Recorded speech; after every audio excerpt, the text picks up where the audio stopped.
Book 2, Chapter 6, The Work of 15 Days. For some time I stood tottering on the mound regardless of my safety. Within that noisome den from which I had emerged, I had thought with a narrow intensity only of our immediate security. I had not realized what had been happening to the world, had not anticipated this startling vision of unfamiliar things. I had expected to see sheen in ruins.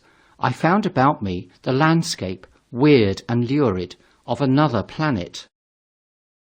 For that moment I touched an emotion beyond the common range of men, yet one that the poor brutes we dominate know only too well. I felt as a rabbit might feel, returning to his burrow and suddenly confronted by the work of a dozen busy navvies digging the foundations of a house. I felt the first inkling of a thing that presently grew quite clear in my mind, that oppressed me for many days, a sense of dethronement, a persuasion that I was no longer a master, but an animal among the animals, under the Martian heel. With us it would be as with them, to lurk and watch, to run and hide. The fear and empire of man had passed away. But so soon as this strangeness had been realized, it passed, and my dominant motive became the hunger of my long and dismal fast. In the direction away from the pit, I saw, beyond a red-covered wall, a patch of garden ground unburied. This gave me a hint, and I went knee-deep and sometimes neck-deep in the red weed. The density of the weed gave me a reassuring sense of hiding. The wall was some 6 feet high, and when I attempted to clamber it, I found I could not lift my feet to the crest. So I went along by the side of it and came to a corner and a rockwork that enabled me to get to the top and tumble into the garden I coveted.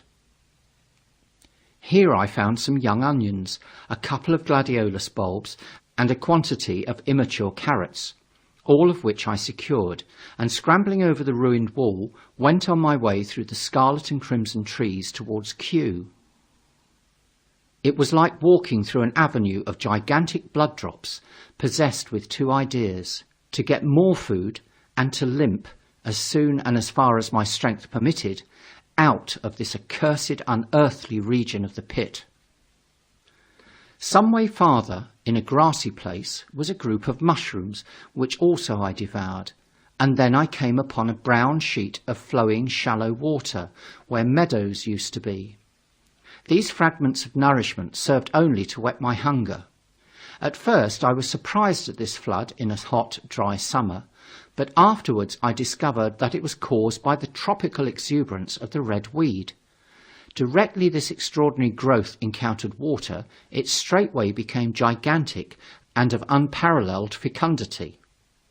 Its seeds were simply poured down into the water of the Wey and Thames, and its swiftly growing and titanic water fronds speedily choked both those rivers.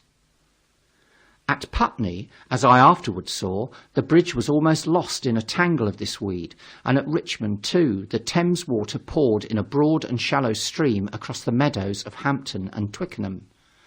As the water spread, the weed followed them, until the ruined villas of the Thames Valley were for a time lost in this red swamp, whose margins I explored, and much of the desolation the Martians had caused was concealed. In the end, the red weed succumbed almost as quickly as it had spread.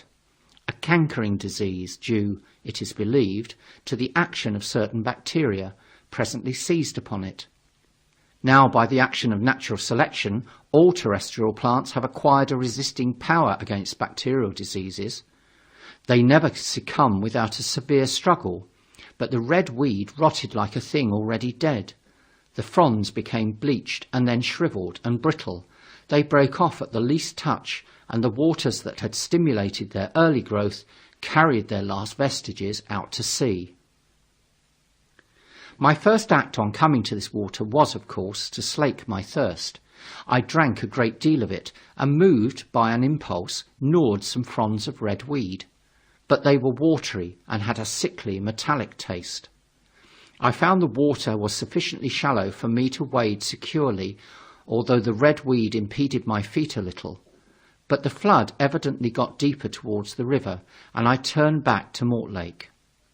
I managed to make out the road by means of occasional ruins of its villas and fences and lamps, and so presently I got out of this spate and made my way to the hill going up towards Roehampton, and came out on Putney Common. Here the scenery changed from the strange and unfamiliar to the wreckage of the familiar.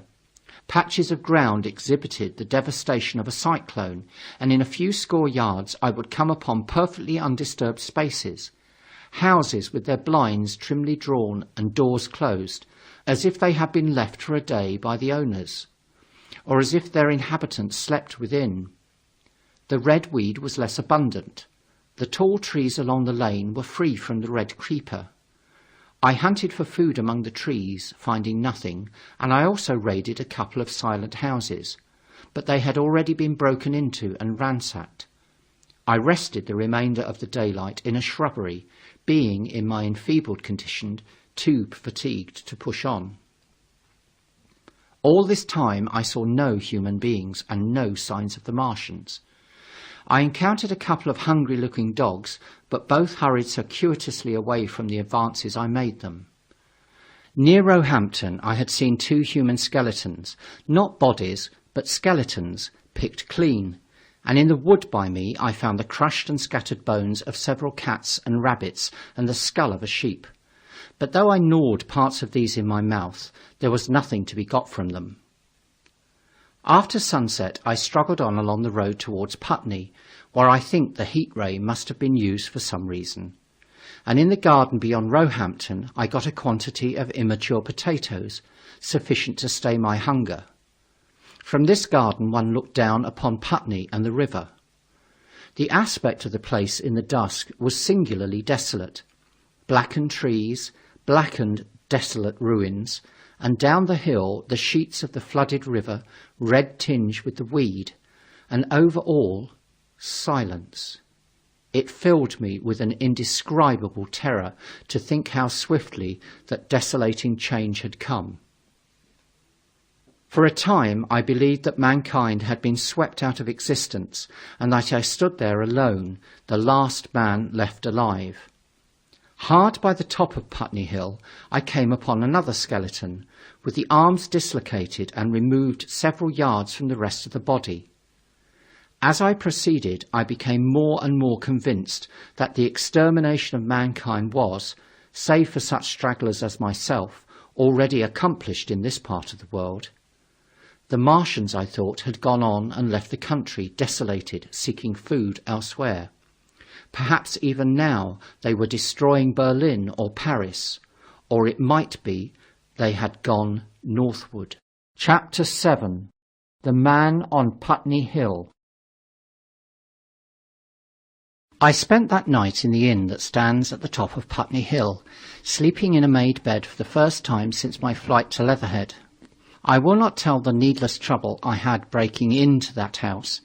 Afterwards I found the front door was on the latch, nor how I ransacked every room for food, until just on the verge of despair, in what seemed to me to be a servant's bedroom, I found a rat-gnawed crust and 2 tins of pineapple. The place had already been searched and emptied. In the bar I afterwards found some biscuits and sandwiches that had been overlooked. The latter I could not eat, they were too rotten, but the former not only stayed my hunger, but filled my pockets. I lit no lamps, fearing some Martians might come beating that part of London for food in the night. Before I went to bed I had an interval of restlessness and prowled from window to window, peering out for some sign of these monsters. I slept little. As I lay in bed, I found myself thinking consecutively, a thing I do not remember to have done since my last argument with the curate. During all the intervening time, my mental condition had been a hurrying succession of vague emotional states, or a sort of stupid receptivity. But in the night, my brain, reinforced I suppose by food I had eaten, grew clear again, and I thought. 3 things struggled for possession of my mind: the killing of the curate, the whereabouts of the Martians, and the possible fate of my wife. The former gave me no sensation of horror or remorse to recall. I saw it simply as a thing done, a memory infinitely disagreeable, but quite without the quality of remorse.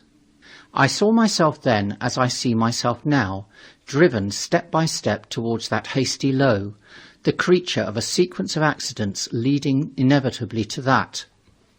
I felt no condemnation, yet the memory, static, unprogressive, haunted me. In the silence of the night, with that sense of the nearness of God that sometimes comes into the stillness and the darkness, I stood my trial, my only trial, for that moment of wrath and fear.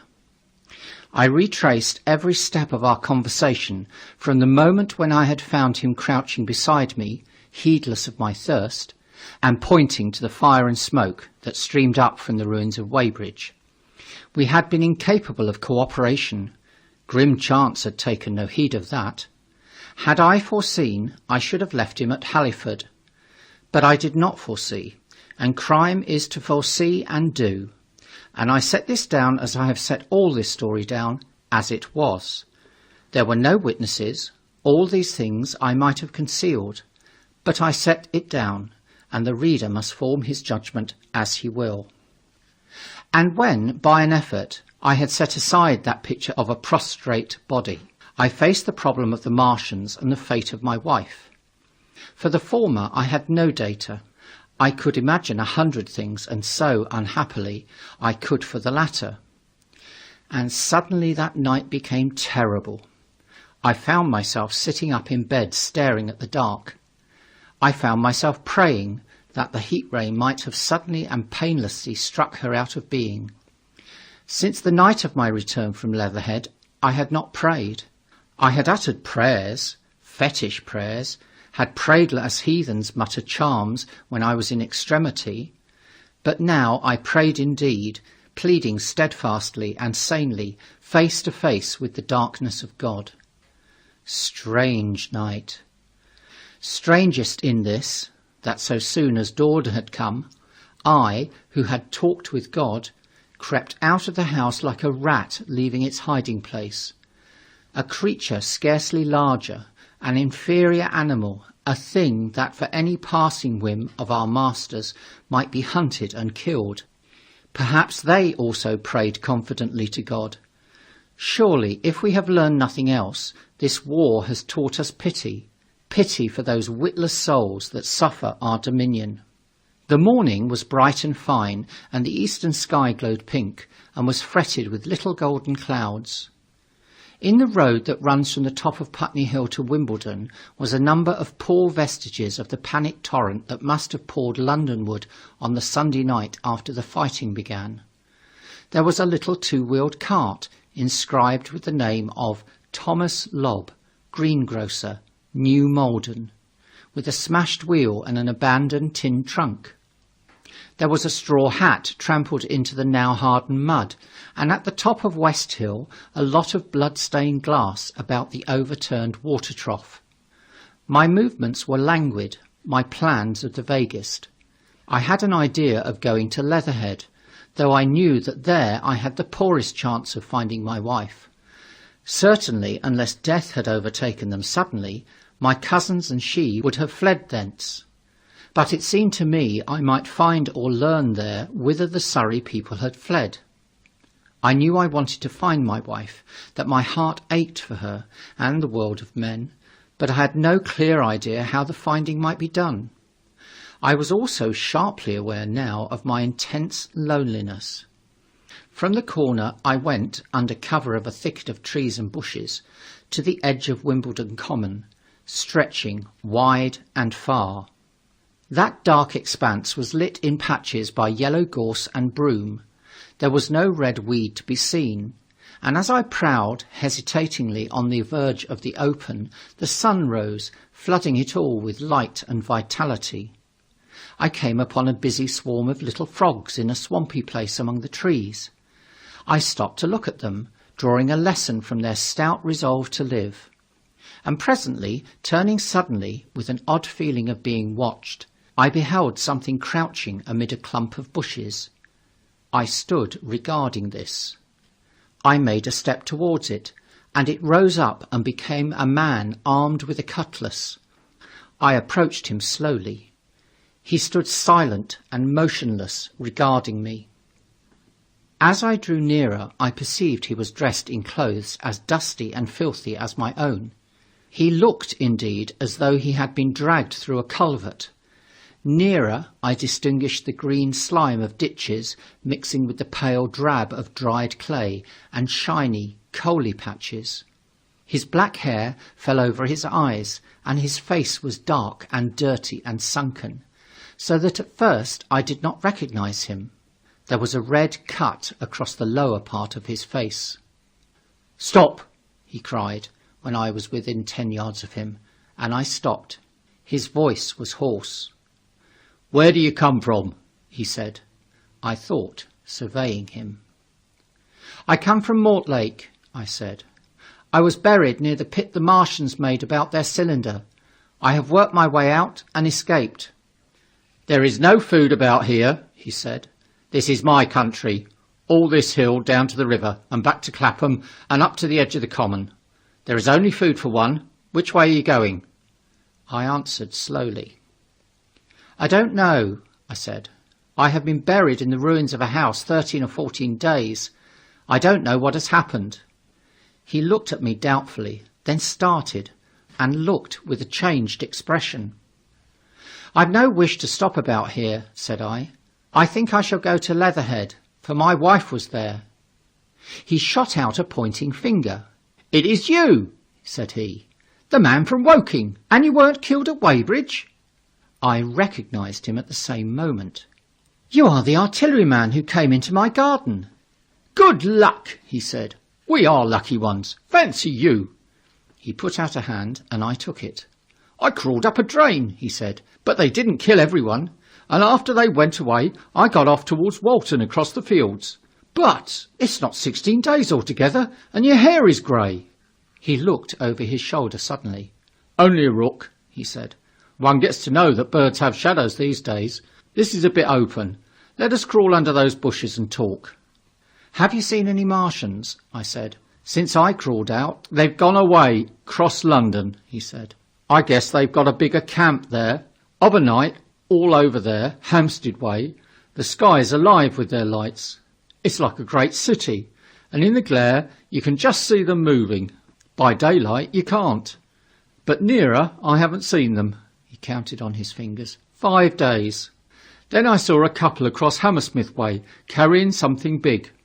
And the night before last," he stopped and spoke impressively, "it was just a matter of lights, but it was something up in the air. I believe they've built a flying machine and are learning to fly." I stopped, on hands and knees, for we had come to the bushes. "Fly?" "Yes," he said, "fly." I went on into the little bower and sat down. "It is all over with humanity," I said. "If they can do that, they will simply go round the world." He nodded. "They will, but it will relieve things over here a bit. And besides," he looked at me, "aren't you satisfied it is up with humanity? I am. We're down. We're beat." I stared. Strange as it may seem, I had not arrived at this fact, a fact perfectly obvious so soon as he spoke. I had still held a vague hope. Rather, I had kept a lifelong habit of mind. He repeated his words. "We're beat." They carried absolute conviction. "It's all over," he said. "They've lost one, just one, and they've made their footing good and crippled the greatest power in the world. They've walked over us. The death of that one at Weybridge was an accident. And these are only pioneers. They kept on coming. These green stars, I've seen none these 5 or 6 days, but I've no doubt they're falling somewhere every night. Nothing to be done. We're under. We're beat." I made him no answer. I sat staring before me, trying in vain to devise some countervailing thought. "This isn't a war," said the artilleryman. "It never was a war, any more than there's war between man and ants." Suddenly I recalled the night in the observatory. After the 10th shot they fired no more, at least until the first cylinder came. "How do you know?" said the artilleryman. I explained. He thought. "Something wrong with the gun," he said. "But what if there is? They'll get it right again, and even if there's a delay, how can it alter the end? It's just men and ants. There's the ants build their cities, live their lives, have wars, revolutions, until the men want them out of the way, and then they go out of the way. That's what we are now, just ants. Only, yes, I said. We're eatable ants. We sat looking at each other. And what will they do with us? I said. That's what I've been thinking, he said. That's what I've been thinking. After Weybridge, I went south, thinking. I saw what was up. Most of the people were hard at it, squealing and exciting themselves. But I'm not so fond of squealing. I've been in sight of death once or twice. I'm not an ornamental soldier, and at the best and worst, death is just death. And it's the man that keeps on thinking that comes through. I saw everyone tracking away south. Says I, food won't last this way, and I turned right back. I went for the Martians like a sparrow goes for man. All round, he waved a hand to the horizon. They're starving in heaps, bolting, treading on each other. He saw my face and halted awkwardly. No doubt lots who had money have gone away to France, he said.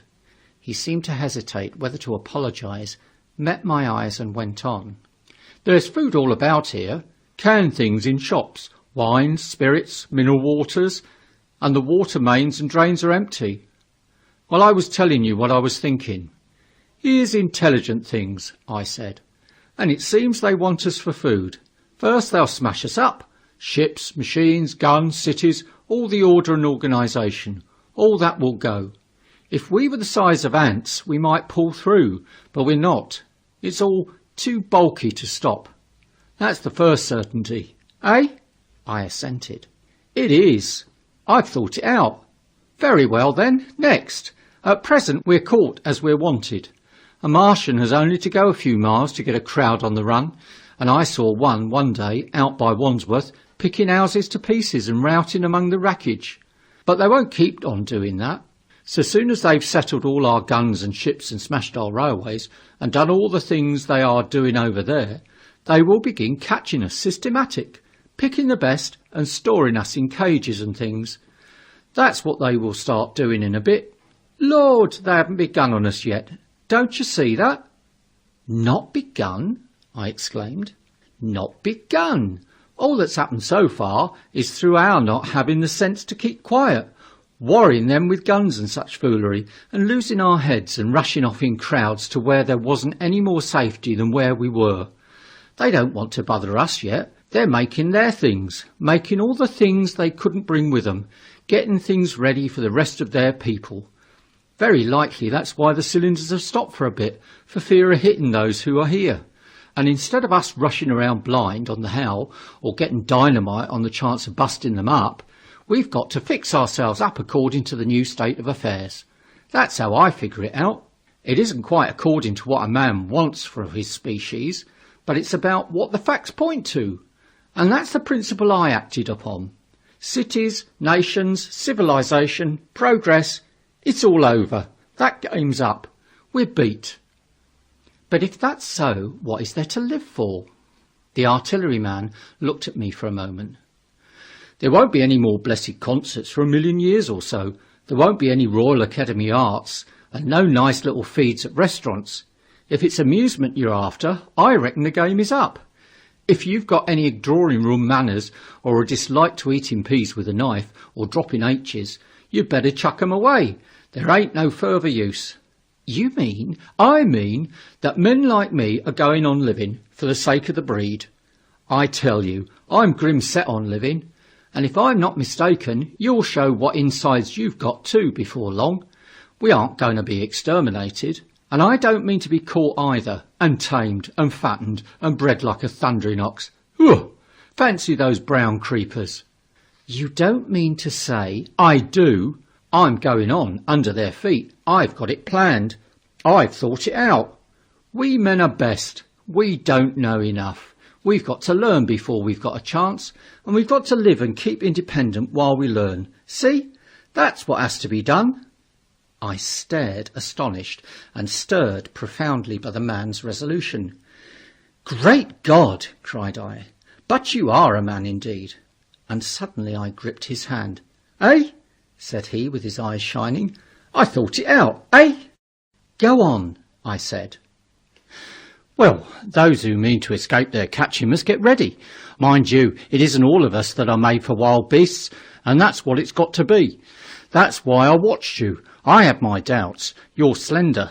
I didn't know that it was you, you see, and just how you'd been buried. All these, the sort of people that lived in these houses, and all those damn little clerks that used to live down that way, they'd be no good.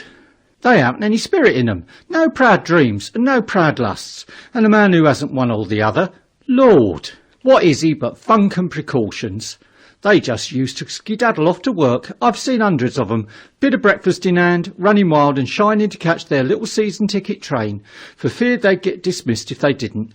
Working at businesses they were afraid to take the trouble to understand, skedaddling back for fear they wouldn't be in time for dinner, keeping indoors after dinner for fear of the back streets, and sleeping with the wives they married not because they wanted them, but because they had a bit of money that would make for safety in their one little miserable skedaddle through the world. Lives insured and a bit invested for fear of accidents, and on Sundays fear of the hereafter, as if hell was built for rabbits. Well, the Martians will just be a godsend to these. Nice roomy cages, fattening food, careful breeding, no worry. After a week or so chasing about the fields and lands on empty stomachs, they'll come and be caught cheerful. They'll be quite glad after a bit. They'll wonder what people did before there were Martians to take care of them. And the bar loafers and mashers and singers, I can imagine them. I can imagine them, he said with a sort of sombre gratification. There'll be any amount of sentiment and religion loose among 'em. There's hundreds of things I saw with my eyes that I've only begun to see clearly these last few days. There's lots will take things as they are, fat and stupid, and lots will be worried by a sort of feeling that it's all wrong and that they ought to be doing something. Now, whenever things are so that a lot of people feel they ought to be doing something, the weak, and those who go weak with a lot of complicated thinking, always make a sort of do-nothing religion, very pious and superior, and submit to persecution and the will of the Lord. Very likely you've seen the same things. It's energy in the gale of funk, and turn clean inside out. These cages will be full of psalms and hymns and piety, and those of a less simple sort will work in a bit of, eroticism. He paused. Very likely these Martians will make pets of some of them, train them to do tricks, get sentimental over the pet boy who grew up and had to be killed. And some, maybe, they will train to hunt us. No, I cried, that's impossible. No human being. What's the good of going on with such lies, said the artilleryman. There's men who do it cheerful. What nonsense to pretend there isn't. And I succumbed to his conviction. If they come after me, he said, Lord, if they come after me, and subsided into grim meditation. I sat contemplating these things. I could find nothing to bring against this man's reasoning. In the days before the invasion, no one would have questioned my intellectual superiority to his. I, a professed and recognised writer on philosophical themes, and he, a common soldier. And yet he had already formulated a situation that I had scarcely realised. What are you doing? I said presently. What plans have you made? He hesitated. Well, it's like this, he said. What have we to do? We have to invent a sort of life where men can live and breed and be sufficiently secure to bring the children up. Yes, wait a bit, and I'll make it clearer what I think ought to be done. The tame ones will go like all tame beasts. In a few generations they'll be big, beautiful, rich-blooded, stupid, rubbish. The risk is that we who keep wild will go savage, degenerate into a sort of big, savage rat. You see, how I mean to live is underground. I've been thinking about the drains. Of course, those who don't know drains think horrible things, but under this London are miles and miles, hundreds of miles, and a few days' rain and London empty will leave them sweet and clean. The main drains are big enough and airy enough for anyone. Then there's cellars, vaults, stores, from which bolting passages may be made to the drains, and the railway tunnels and subways. Eh? You begin to see? And we form a band, able-bodied, clean-minded men. We're not going to pick up any rubbish that drifts in. Weaklings go out again. As you meant me to go. Well, I parleyed, didn't I? We won't quarrel about that. Go on. Those who stop obey orders. Able-bodied, clean-minded women we want also. Mothers and teachers. No lackadaisical ladies, no blasted rolling eyes. We can't have any weak or silly. Life is real again, and the useless and cumbersome and mischievous have to die. They ought to die. They ought to be willing to die. It's a sort of disloyalty, after all, to live and taint the race. And they can't be happy. Moreover, dying's none too dreadful. It's the funking makes it bad. And in all those places we shall gather. Our district will be London, and we may even be able to keep a watch and run about in the open when the Martians keep away. Play cricket, perhaps. That's how we shall save the race, eh? It's a possible thing, but saving the race is nothing in itself. As I say, that's only being rats. It's saving our knowledge and adding to it is the thing. There men like you come in. There's books, there's models. We must make great safe places down deep and get all the books we can, not novels and poetry swipes, but ideas, science books. That's where men like you come in. We must go to the British Museum and pick all those books through. Especially we must keep up our science, learn more. We must watch these Martians. Some of us must go as spies. When it's all working, perhaps I will. Get caught, I mean. And the great thing is, we must leave the Martians alone. We mustn't even steal. If we get in their way, we clear out. We must show them we mean no harm. Yes, I know, but they're intelligent things, and they won't hunt us down if they have all they want, and think we're just harmless vermin. The artilleryman paused and laid a brown hand on my arm. After all, it may not be so much we may have to learn before. Just imagine this. 4 or 5 of their fighting machines suddenly starting off, heat rays right and left, and not a Martian in 'em. Not a Martian in 'em, but men who have learned the way how. It may be in my time even, those men. Fancy having one of them lovely things with its heat ray wide and free. Fancy having it in control. What would it matter if you smashed it to smithereens at the end of the run after a bust like that? I reckon the Martians will open up their beautiful eyes. Can't you see them, man? Can't you see 'em hurrying, puffing and blowing and hooting to their other mechanical affairs? Something out of gear in every case, and swish, bang, rattle, swish. Just as they are fumbling over it, swish comes the heat ray, and behold, man has come back to his own. For a while, the imaginative daring of the artilleryman and the tone of assurance and courage he assumed completely dominated my mind. I believed unhesitatingly both in his forecast of human destiny and in the practicability of his astonishing scheme. And the reader who thinks me susceptible and foolish must contrast his position, reading steadily with all his thought about his subject, and mine crouching fearfully in the bushes and listening distracted by apprehension. We talked in this manner through the early morning time, and later crept out of the bushes, and after scanning the sky for Martians, hurried precipitately to the house on Putney Hill where he had made his lair. It was the coal cellar of the place, and when I saw the work he had spent a week upon, it was a burrow scarcely 10 yards long, which he designed to reach to the main drain on Putney Hill, I had my first inkling of the gulf between his dreams and his powers. Such a hole I could have dug in a day, but I believed in him sufficiently to work with him all that morning until past midday at his digging. We had a garden barrow, and shot the earth we removed against the kitchen range. We refreshed ourselves with a tin of mock turtle soup and wine from the neighbouring pantry. I found a curious relief from the aching strangeness of the world in this steady labour. As we worked, I turned his project over in my mind, and presently objections and doubts began to arise. But I worked there all morning, so glad was I to find myself with a purpose again. After working an hour, I began to speculate on the distance one had to go before the cloaca was reached, the chances we had of missing it altogether. My immediate trouble was why we should dig this long tunnel, when it was possible to get into the drain at once down one of the manholes, and work back to the house. It seemed to me, too, that the house was inconveniently chosen and required a needless length of tunnel. and just as I was beginning to face these things, the artilleryman stopped digging and looked at me. "We're working well," he said. He put down his spade. "Let us knock off a bit," he said. "I think it's time we reconnoitred from the roof of the house."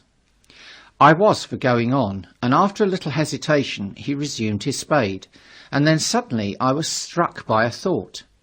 I stopped, and so did he at once.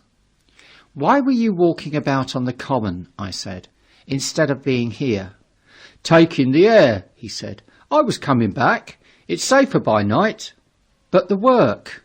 "Oh, one can always work," he said, and in a flash I saw the man plain. He hesitated, holding his spade. "We ought to reconnoitre now," he said, "because if any come near they may hear the spades and drop upon us unawares." I was no longer disposed to object. We went together to the roof and stood on the ladder peeping out of the roof door. No Martians were to be seen, and we ventured out upon the tiles and slipped down under the shelter of the parapet. From this position a shrubbery hid the greater portion of Putney, but we could see the river below, a bubbly mass of red weed, and the low parts of Lambeth flooded and red.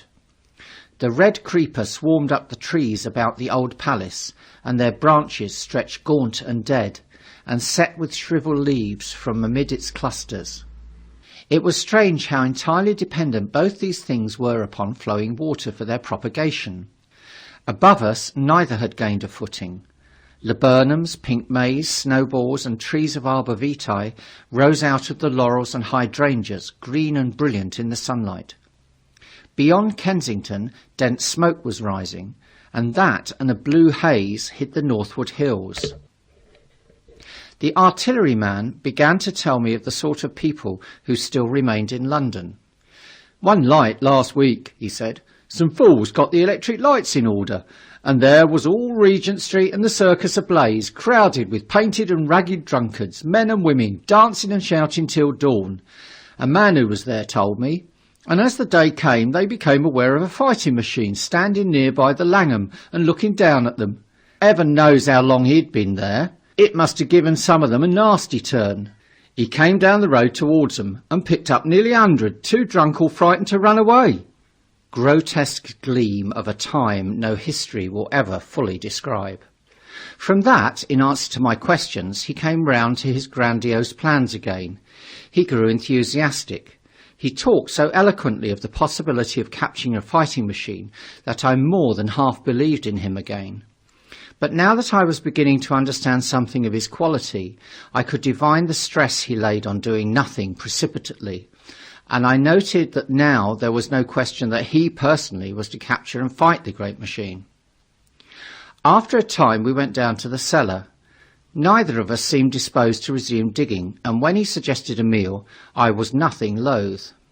He became suddenly very generous, and when we had eaten he went away and returned with some excellent cigars. We lit these, and his optimism glowed. He was inclined to regard my coming as a great occasion. "There's some champagne in the cellar," he said. "We can dig better on this Thameside Burgundy," said I. "No," said he, "I am host today. Champagne! Great God! We've a heavy enough task before us. Let us take a rest and gather strength while we may. Look at these blistered hands." And pursuant to this idea of a holiday, he insisted on playing cards after we had eaten. He taught me euchre, and after dividing London between us, I taking the northern side and he the southern, we played for parish points. Grotesque and foolish as this will seem to the sober reader, it is absolutely true, and what is more remarkable, I found the card game and several others we played extremely interesting. Strange mind of man, that with our species upon the edge of extermination or appalling degradation, with no clear prospect before us but the chance of a horrible death, we could sit following the chance of this painted pasteboard and playing the joker with vivid delight. Afterwards he taught me poker, and I beat him at 3 tough chess games. When dark came we decided to take the risk and lit a lamp. After an interminable string of games we supped, and the artilleryman finished the champagne. We went on smoking the cigars. He was no longer the energetic regenerator of his species I had encountered in the morning. He was still optimistic, but it was a less kinetic, a more thoughtful optimism. I remember he wound up with my health, proposed in a speech of small variety and considerable intermittence. I took a cigar and went upstairs to look at the lights of which he had spoken that blazed so greenly along the Highgate hills. At first I stared unintelligently across the London valley. The northern hills were shrouded in darkness. The fires near Kensington glowed redly, and now and then an orange-red tongue of flame flashed up and vanished in the deep blue night. All the rest of London was black. Then nearer I perceived a strange light, a pale, violet-purple fluorescent glow, quivering under the night breeze. For a space I could not understand it, and then I knew that it must be the red weed from which this faint irradiation proceeded. With that realization, my dormant sense of wonder, my sense of the proportion of things, awoke again. I glanced from that to Mars, red and clear, glowing high in the west, and then gazed long and earnestly at the darkness of Hampstead and Highgate.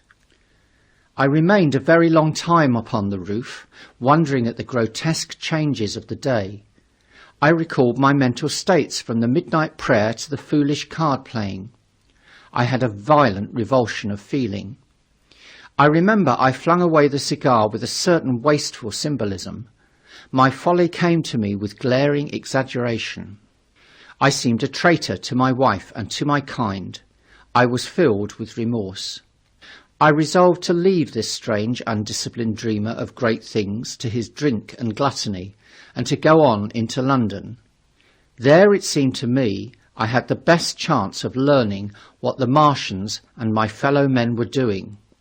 I was still upon the roof when the late moon rose. Chapter 8. Dead London. After I had parted from the artilleryman, I went down the hill and by the High Street across the bridge to Fulham. The red weed was tumultuous at that time and nearly choked the bridge roadway, but its fronds were already whitened in patches by the spreading disease that presently removed it so swiftly. At the corner of the lane that runs to Putney Bridge Station, I found a man lying. He was as black as a sweep, with the black dust, alive but helplessly and speechlessly drunk. I could get nothing from him but curses and furious lunges at my head. I think I should have stayed by him but for the brutal expression of his face. There was black dust along the roadway from the bridge onwards, and it grew thicker in Fulham. The streets were horribly quiet. I got food, sour, hard and mouldy, but quite eatable, in a baker's shop here. Some way towards Walham Green, the streets became clear of powder, and I passed a white terrace of houses on fire. The noise of the burning was an absolute relief. Going on towards Brompton, the streets were quiet again. Here I came once more upon the black powder in the streets, and upon dead bodies. I saw together about a dozen in the length of the Fulham Road. They had been dead many days, so that I hurried quickly past them. The black powder covered them over and softened their outlines. One or two had been disturbed by dogs. Where there was no black powder, it was curiously like a Sunday in the city, with the closed shops, the houses locked up and the blinds drawn, the desertion and the stillness. In some places plunderers had been at work, but rarely at other than the provision and wine shops. A jeweller's window had been broken open in one place, but apparently the thief had been disturbed, and a number of gold chains and a watch lay scattered on the pavement. I did not trouble to touch them. Farther on was a tattered woman in a heap on a doorstep. The hand that hung over her knee was gashed and bled down her rusty brown dress, and a smashed magnum of champagne formed a pool across the pavement. She seemed asleep, but she was dead. The farther I penetrated into London, the profounder grew the stillness. But it was not so much the stillness of death, it was the stillness of suspense, of expectation. At any time the destruction that had already signed the northwestern borders of the metropolis and had annihilated Ealing and Kilburn might strike among these houses and leave them smoking ruins. It was a city condemned and derelict. In South Kensington the streets were clear of dead and of black powder. It was near South Kensington that I first heard the howling. It crept almost imperceptibly upon my senses. It was a sobbing alternation of two notes. Ooh-la, ooh-la, ooh-la, ooh-la, keeping on perpetually. When I passed streets that ran northwards, it grew in volume, and houses and buildings seemed to deaden and cut it off again. It came in full tide down Exhibition Road. I stopped, staring towards Kensington Gardens, wondering at this strange, remote wailing. It was as if that mighty desert of houses had found a voice for its fear and solitude. Ooh-la, ooh-la, ooh-la, ooh-la, wailed that superhuman note. Great waves of sound sweeping down the broad, sunlit roadway between the tall buildings on each side. I turned northwards, marvelling, towards the iron gates of Hyde Park. I had half a mind to break into the Natural History Museum and find my way up to the summit of the towers in order to see across the park, but I decided to keep on the ground where quick hiding was possible, and so went on up the Exhibition Road. All the large mansions on each side of the road were empty and still, and my footsteps echoed against the sides of the houses. At the top, near the park gate, I came upon a strange sight. A bus overturned, and the skeleton of a horse picked clean. I puzzled over this for a time, and then went on to the bridge over the Serpentine. The voice grew stronger and stronger, though I could see nothing above the housetops on the north side of the park, save a haze of smoke to the northwest. Ooh-la, ooh-la, ooh-la, ooh-la, cried the voice, coming, as it seemed to me, from the district about Regent's Park. The desolating cry worked upon my mind. The mood that had sustained me passed. The wailing took possession of me. I found I was intensely weary, footsore, and now and again hungry and thirsty. It was already past noon. Why was I wandering alone in this city of the dead? Why was I alone when all London was lying in state and in its black shroud? I felt intolerably lonely. My mind ran on old friends that I had forgotten for years. I thought of the poisons in the chemists' shops, of the liquors the wine merchants stored. I recalled the two sodden creatures of despair, who, so far as I knew, shared the city with myself. I came into Oxford Street by the Marble Arch, and here again were black powder and several bodies, and an evil, ominous smell from the gratings of the cellars of some of the houses. I grew very thirsty after the heat of my long walk. With infinite trouble I managed to break into a public house and get food and drink. I was weary after eating, and went into the parlour behind the bar and slept on a black horsehair sofa I found there. I awoke to find that dismal howling still in my ears. Ooh-la, ooh-la, ooh-la, ooh-la. It was now dusk, and after I had routed out some biscuits and a cheese in the bar, there was a meat safe, but it contained nothing but maggots. I wandered on through the silent residential squares of Baker Street. Portman Square is the only one I can name, and so came out at last upon Regent's Park. And as I emerged from the top of Baker Street, I saw, far away over the trees, in the clearness of the sunset, the hood of the Martian giant from which this howling proceeded. I was not terrified. I came upon him as if it were a matter of course. I watched him for some time, but he did not move. He appeared to be standing and yelling, for no reason that I could discover. I tried to formulate a plan of action. That perpetual sound of ooh-la, ooh-la, ooh-la, ooh-la confused my mind.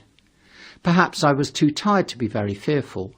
Certainly I was more curious to know the reason for this monotonous crying than afraid. I turned back away from the park and struck into Park Road, intending to skirt the park, went along under the shelter of the terraces, and got a view of this stationary, howling Martian from the direction of St. John's Wood. A couple of 100 yards out of Baker Street, I heard a yelping chorus, and saw first a dog with a piece of putrescent red meat in his jaws coming headlong towards me, and then a pack of starving mongrels in pursuit of him. He made a wide curve to avoid me, as though he feared I might prove a fresh competitor. As the yelping died away down the silent road, the wailing sound of "Oola! Oola! Oola! Oola!" reasserted itself. I came upon the wrecked handling machine halfway to St. John's Wood Station. At first I thought a house had fallen across the road. It was only as I clambered among the ruins that I saw, with a start, this mechanical Samson lying, with its tentacles bent and smashed and twisted, among the ruins it had made. The forepart was shattered. It seemed as if it had driven blindly straight at the house and had been overwhelmed in its overthrow. It seemed to me then that this might have happened by a handling machine escaping from the guidance of its Martian. I could not clamber among the ruins to see it, and the twilight was now so far advanced that the blood with which its seat was smeared and the gnawed gristle of the Martian that the dogs had left were invisible to me. Wondering still more at all that I had seen, I pushed on towards Primrose Hill. Far away, through a gap in the trees, I saw a second Martian, as motionless as the first, standing in the park towards the zoological gardens, and silent. A little beyond the ruins about the smashed handling machine, I came upon the red weed again, and found the Regent's Canal, a spongy mass of dark red vegetation. As I crossed the bridge, the sound of "Oola! Oola! Oola! Oola!" ceased. It was as if it were cut off. The silence came like a thunderclap. The dusky houses about me stood faint and tall and dim. The trees towards the park were growing black. All about me the red weed clambered among the ruins, writhing to get above me in the dimness.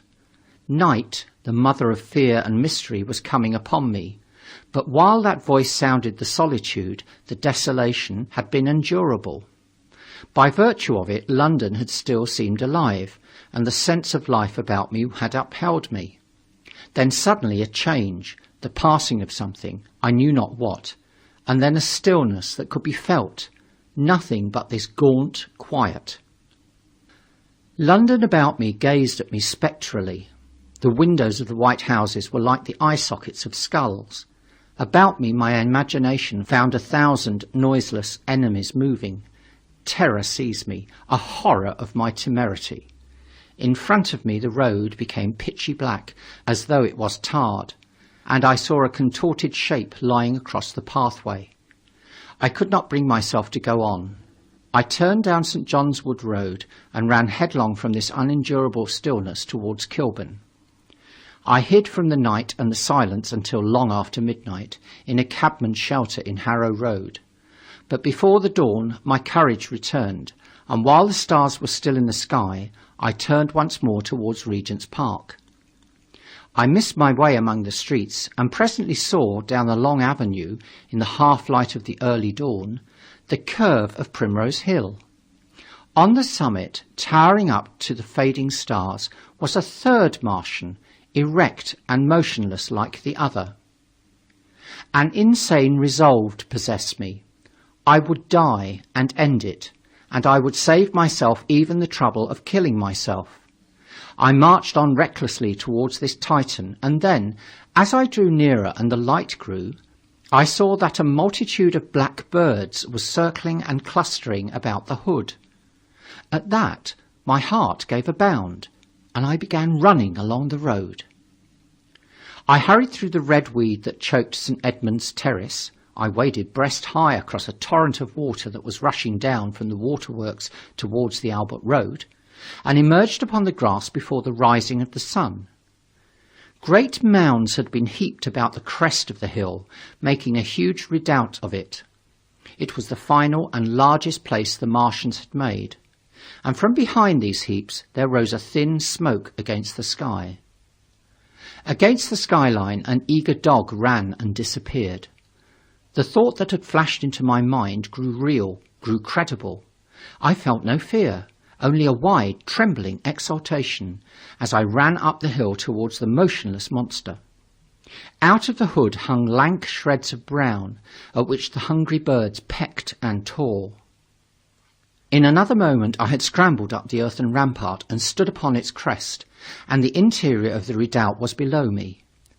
A mighty space it was, with gigantic machines here and there within it, huge mounds of material and strange shelter places, and scattered about it, some in their overturned war machines, some in the now rigid handling machines, and a dozen of them stark and silent and laid in a row, were the Martians, dead, slain by the putrefactive and disease bacteria against which their systems were unprepared, slain as the red weed was being slain, slain after all man's devices had failed by the humblest things that God, in his wisdom, has put upon this earth. For so it had come about, as indeed I and many men might have foreseen had not terror and disaster blinded our minds. These germs of disease have taken toll of humanity since the beginning of things, taken toll of our pre-human ancestors since life began here. But by virtue of this natural selection of our kind, we have developed resisting power. To no germs do we succumb without a struggle, and to many, those that cause putrefaction in dead matter, for instance, our living frames are altogether immune. But there are no bacteria in Mars, and directly these invaders arrived, directly they drank and fed, our microscopic allies began to work their overthrow. Already when I watched them they were irrevocably doomed, dying and rotting even as they went to and fro. It was inevitable. By the toll of 1 billion deaths, man has brought his birthright of the earth, and it is his against all comers. It would still be his were the Martians 10 times as mighty as they are, for neither do men live nor die in vain. Here and there they were scattered, nearly 50 altogether, in that great gulf they had made, overtaken by a death that must have seemed to them as incomprehensible as any death could be. To me also at that time this death was incomprehensible. All I knew was that these things that had been alive and so terrible to men were dead. For a moment I believed that the destruction of Sennacherib had been repeated, that God had repented, that the angel of death had slain them in the night. I stood staring into the pit, and my heart lighted gloriously, even as the rising sun struck the world to fire about me with his rays. The pit was still in darkness. The mighty engines, so great and wonderful in their power and complexity, so unearthly in their tortuous forms, rose weird and vague and strange out of the shadows towards the light. A multitude of dogs, I could hear, fought over the bodies that lay darkly in the depth of the pit, far below me. Across the pit on its farther lip, flat and vast and strange, lay the great flying machine with which they had been experimenting upon our denser atmosphere when decay and death arrested them. Death had come not a day too soon. At the sound of a cawing overhead, I looked up at the huge fighting machine that would fight no more forever, at the scattered red shreds of flesh that dripped down upon the overturned seats on the summit of Primrose Hill. I turned and looked down the slope of the hill to where, enhaloed now in birds, stood those other 2 Martians that I had seen overnight, just as death had overtaken them. The one had died even as it had been crying to its companions.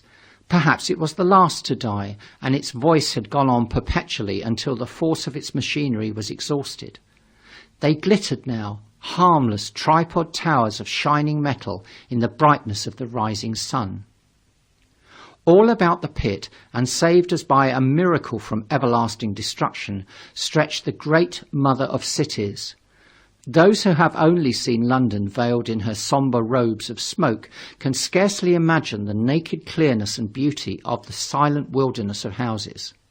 Eastward over the blackened ruins of the Albert Terrace and the splintered spire of the church, the sun blazed dazzlingly in a clear sky, and here and there some facet in the great wilderness of roofs caught the light and glared with a white intensity. Northward were Kilburn and Hampstead, blue and crowded with houses. Westward the great city was dimmed, and southward beyond the Martians, the green waves of Regent's Park, the Langham Hotel, the dome of the Albert Hall, the Imperial Institute, and the great mansions of the Brompton Road came out clear and little in the sunrise, the jagged ruins of Westminster rising hazily beyond. Far away and blue were the Surrey hills, and the towers of the Crystal Palace glittered like two silver rods. The dome of St. Paul's was dark against the sunrise, and injured, I saw for the first time, by a huge gaping cavity on its western side. And as I looked at this wide expanse of houses and factories and churches, silent and abandoned, as I thought of the multitudinous hopes and efforts, the innumerable hosts of lives that had gone to build this human reef, and of the swift and ruthless destruction that had hung over it all, when I realized that the shadow had been rolled back and that men might still live in the streets of this dear, vast, dead city of mine, be once more alive and powerful, I felt a wave of emotion that was near akin to tears. The torment was over. Even that day, the healing would begin. The survivors of the people scattered over the country, leaderless, lawless, foodless, like sheep without a shepherd, the thousands who had fled by sea would begin to return.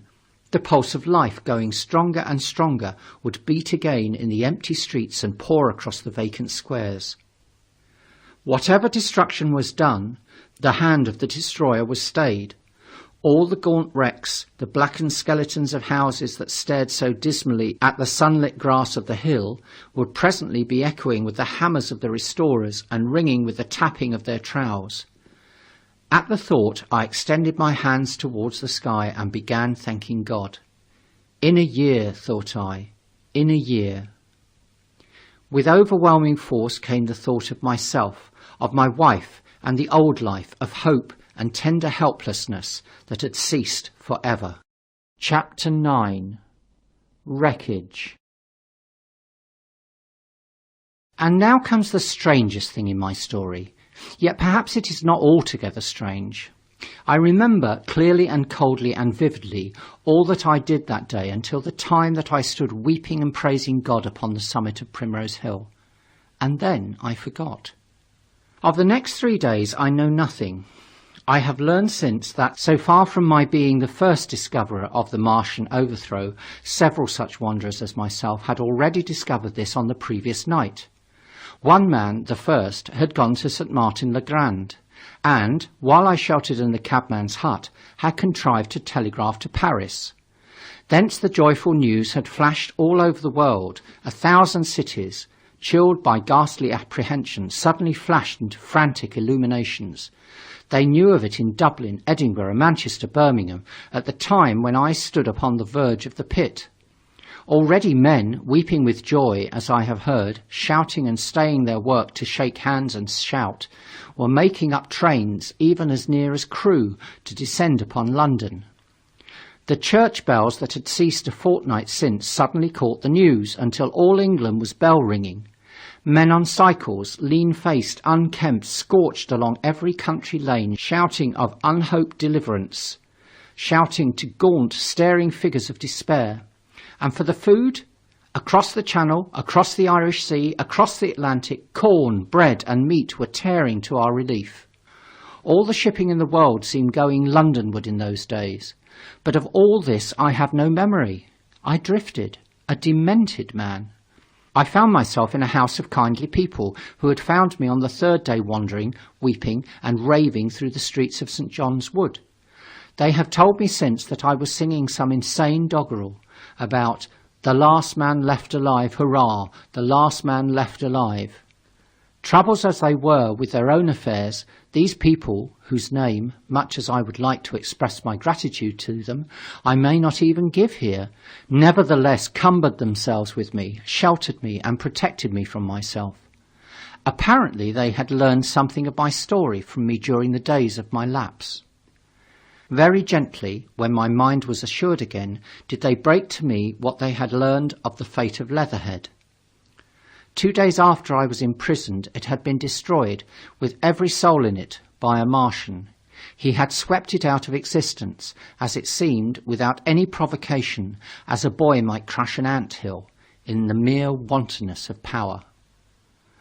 I was a lonely man, and they were very kind to me. I was a lonely man and a sad one, and they bore with me. I remained with them 4 days after my recovery. All that time I felt a growing craving to look once more on whatever remained of the little life that seemed so happy and bright in my past. It was a mere hopeless desire to feast upon my misery. They dissuaded me. They did all they could to divert me from this morbidity.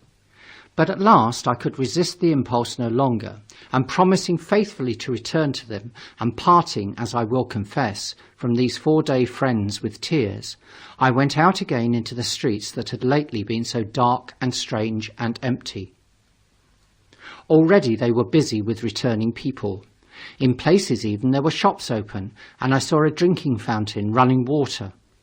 I remember how mockingly bright the day seemed as I went back on my melancholy pilgrimage to the little house at Woking. How busy the streets and vivid the moving life about me. So many people were abroad everywhere, busied in 1,000 activities, that it seemed incredible that any great proportion of the population could have been slain. But then I noticed how yellow were the skins of the people I met, how shaggy the hair of the men, how large and bright their eyes, and that every other man still wore his dirty rags. Their faces seemed all with one of two expressions, a leaping exultation and energy, or a grim resolution. Save for the expression of the faces, London seemed a city of tramps. The vestries were indiscriminately distributing bread sent us by the French government. The ribs of the few horses showed dismally. Haggard special constables with white badges stood at the corners of every street.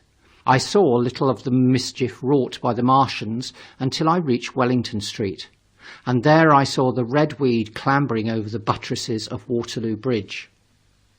At the corner of the bridge, too, I saw one of the common contrasts of that grotesque time. A sheet of paper flaunting against a thicket of red weed, transfixed by a stick that kept it in place. It was the placard of the first newspaper to resume publication, the Daily Mail. I bought a copy for a blackened shilling I found in my pocket. Most of it was blank, but the solitary compositor who did the thing had amused himself by making a grotesque scheme of advertisement stereo on the back page. The matter he printed was emotional. The news organisation had not as yet found its way back. I learned nothing fresh except that already in 1 week the examination of the Martian mechanisms had yielded astonishing results. Among other things, the article assured me what I did not believe at the time, that the secret of flying was discovered. At Waterloo I found the free trains that were taking people to their homes. The first rush was already over. There were few people in the train, and I was in no mood for casual conversation. I got a compartment to myself and sat with folded arms, looking greyly at the sunlit devastation that flowed past the windows. And just outside the terminus the train jolted over temporary rails, and on either side of the railway the houses were blackened ruins. To Clapham Junction the face of London was grimy with powder of the black smoke, in spite of 2 days of thunderstorms and rain. And at Clapham Junction the line had been wrecked again. There were hundreds of out-of-work clerks and shopmen working side by side with the customary navvies, and we were jolted over a hasty relaying. All down the line from there the aspect of the country was gaunt and unfamiliar. Wimbledon particularly had suffered. Walton, by virtue of its unburned pine woods, seemed the least hurt of any place along the line. The Wandle, the Mole, every little stream had a heaped mass of red weed, in appearance between butcher's meat and pickled cabbage. The Surrey pine woods were too dry, however, for the festoons of the red climber. Beyond Wimbledon, within sight of the line, in certain nursery grounds, were the heaped masses of earth about the 6th cylinder. A number of people were standing about it, and some sappers were busy in the midst of it. Over it flaunted a Union Jack, flapping cheerfully in the morning breeze.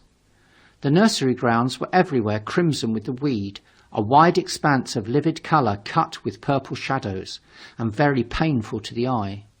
One's gaze went without infinite relief from the scorched greys and sullen reds of the foreground to the blue-green softness of the eastward hills. The line on the London side of Woking Station was still undergoing repair, so I descended at Byfleet Station and took the road to Maybury, past the place where I and the artilleryman had talked to the hussars, and on by the spot where the Martian had appeared to me in the thunderstorm. Here, moved by curiosity, I turned aside to find, among a tangle of red fronds, the warped and broken dog-cart with the whitened bones of the horse scattered and gnawed. For a time I stood regarding these vestiges. Then I returned through the pine wood, neck-high with red weed here and there, to find the landlord of the spotted dog had already found burial, and so came home past the College Arms. A man standing at an open cottage door greeted me by name as I passed. I looked at my house with a quick flash of hope that faded immediately. The door had been forced. It was unfast and was opening slowly as I approached. It slammed again. The curtains of my study fluttered out of the open window from which I and the artilleryman had watched the dawn. No one had closed it since. The smashed bushes were just as I had left them nearly 4 weeks ago. I stumbled into the hall, and the house felt empty.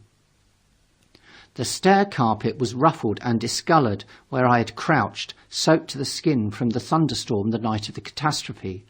Our muddy footsteps, I saw, still went up the stairs.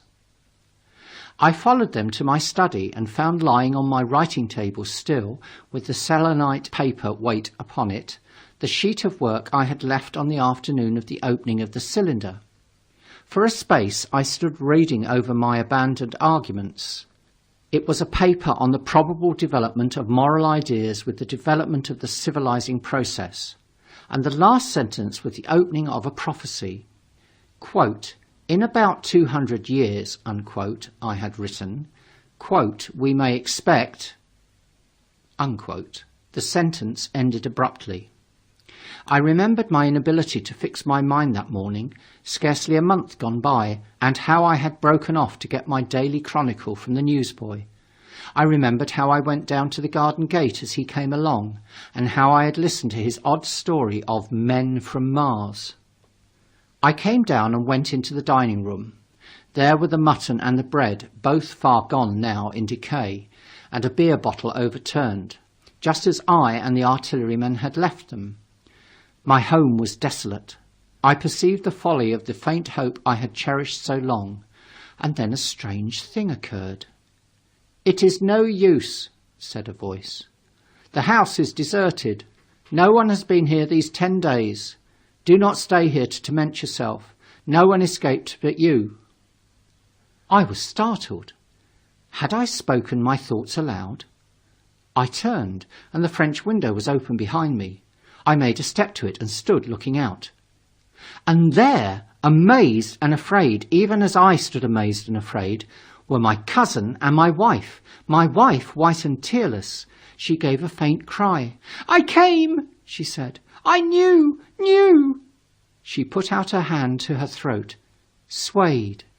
I made a step forward and caught her in my arms. Chapter 10. The Epilogue. I cannot but regret, now that I am concluding my story, how little I am able to contribute to the discussion of the many debatable questions which are still unsettled. In one respect I shall certainly provoke criticism. My particular province is speculative philosophy. My knowledge of comparative physiology is confined to a book or two, but it seems to me that Carver's suggestions as to the reason of the rapid death of the Martians is so probable as to be regarded almost as a proven conclusion. I have assumed that in the body of my narrative. At any rate, in all the bodies of the Martians that were examined after the war, no bacteria except those already known as terrestrial species were found. That they did not bury any of their dead, and the reckless slaughter they perpetrated, point also to an entire ignorance of the putrefactive process. But probable as this seems, it is by no means a proven conclusion. Neither is the composition of the black smoke known, which the Martians used with such deadly effect, and the generator of the heat rays remains a puzzle. The terrible disasters at the Ealing and South Kensington laboratories have disinclined analysts for further investigation upon the latter.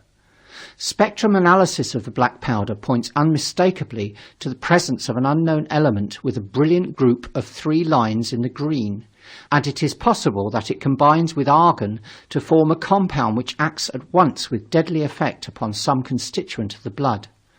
But such unproven speculations will scarcely be of interest to the general reader, to whom this story is addressed. None of the brown scum that drifted down the Thames after the destruction of Shepperton was examined at the time, and now none is forthcoming. The results of an anatomical examination of the Martians, so far as prowling dogs had left such an examination possible, I have already given. But everyone is familiar with the magnificent and almost complete specimen in spirits at the Natural History Museum, and the countless drawings that have been made from it. And beyond that, the interest of their physiology and structure is purely scientific. A question of graver and universal interest is the possibility of another attack from the Martians. I do not think that nearly enough attention is being given to this aspect of the matter. At present, the planet Mars is in conjunction, but with every return to opposition, I, for one, anticipate a renewal of their adventure. In any case, we should be prepared. It seems to me that it should be possible to define the position of the gun from which the shots are discharged, to keep a sustained watch upon this part of the planet, and to anticipate the arrival of the next attack. In that case, the cylinder might be destroyed with dynamite or artillery before it was sufficiently cool for the Martians to emerge, or they might be butchered by means of a gun so soon as the screw opened. It seems to me that they have lost a vast advantage in the failure of their first surprise. Possibly they see it in the same light. Lessing has advanced excellent reasons for supposing that the Martians have actually succeeded in effecting a landing on the planet Venus. 7 months ago now, Venus and Mars were in alignment with the Sun.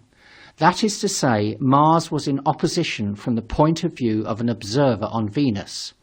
Subsequently, a peculiar luminous and sinuous marking appeared on the unillumined half of the inner planet, and almost simultaneously a faint dark mark of a similar sinuous character was detected upon a photograph of the Martian disk.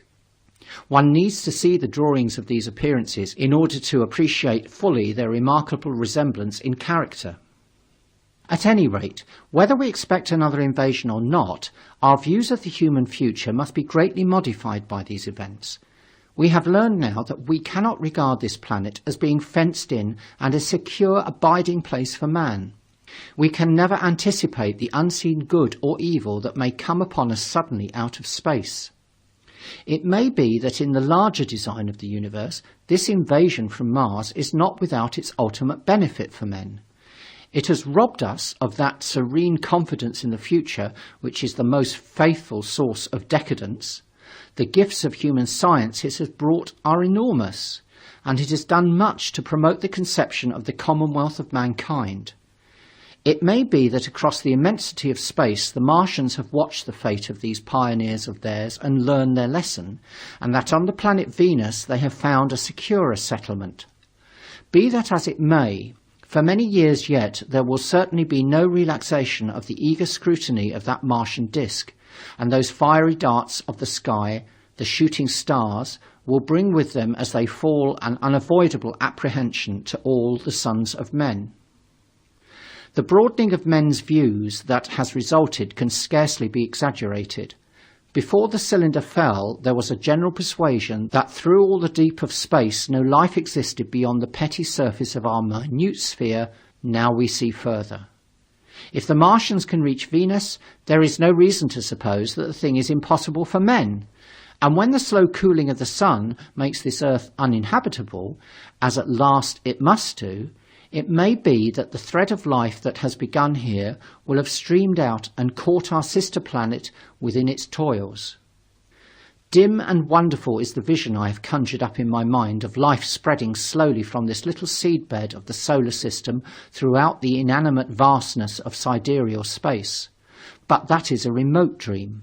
It may be, on the other hand, that the destruction of the Martians is only a reprieve. To them, and not to us, perhaps, is the future ordained. I must confess the stress and danger of the time have left an abiding sense of doubt and insecurity in my mind. I sit in my study writing by lamplight, and suddenly I see again the healing valley below set with writhing flames, and feel the house behind and about me empty and desolate. I go out into the Byfleet Road, and vehicles pass me, a butcher boy in a cart, a cab full of visitors, a workman on a bicycle, children going to school, and suddenly they become vague and unreal, and I hurry again with the artilleryman through the hot, brooding silence. On a night, I see the black powder darkening the silent streets and the contorted bodies shrouded in that layer. They rise upon me, tattered and dog-bitten. They gibber and grow fiercer, paler, uglier, mad distortions of humanity at last, and I wake, cold and wretched, in the darkness of the night. I go to London and see the busy multitudes in Fleet Street and the Strand, and it comes across my mind that they are but the ghosts of the past, haunting the streets that I have seen silent and wretched, going to and fro, phantasms in a dead city, the mockery of life in a galvanized body. And strange, too, it is to stand on Primrose Hill, as I did but a day before writing this last chapter, to see the great province of houses, dim and blue through the haze of smoke and mist, vanishing at last into the vague lower sky, to see the people walking to and fro among the flower beds on the hill, to see the sightseers about the Martian machine that stands there still, to hear the tumult of playing children, and to recall the time when I saw it all bright and clear-cut, hard and silent, under the dawn of that last great day. And strangest of all is it to hold my wife's hand again, and to think that I have counted her, and that she has counted me among the dead.